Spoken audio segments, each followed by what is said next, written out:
इजलास करते हैं।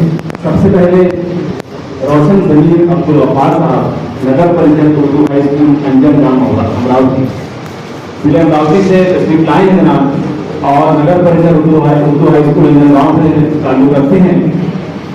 मैंने पहले ही कहा कि मैं हर टीचर के बारे में आपको कुछ बोल तो नहीं सकता हूँ, लेकिन आप समझ लीजिए कि हम लोग हैरत ज़दा थे और जो भी मेहमान भी बड़े हैरत में थे कि आखिर इतनी मेहनत से ये लोग इतना काम करते हैं, कहीं ना कहीं उनका एजाज़ ज़रूर होना चाहिए और उस बात को ज़रूर ख्याल में रखा गया और मैं उन्हें मुबारकबाद पेश करता हूँ। मैं उनसे दरख्वास्त करता हूँ कि आप बैच को तशरीफ लाएँ और सदर जलसा जनाब इस्तिज़ामा साहब के हाथों आपका एजाज़ किया जा रहा है। शॉल, सर्टिफिकेट, मेमेंटो और एक सैपलिंग देकर के आपका एजाज़ किया जा रहा है। तो तमाम मेहमान से दरख्वास्त करता हूँ कि वो हमारे मेहमान रोशन जमीर अब्दुल वफार साहब का इस्तेमाल करें।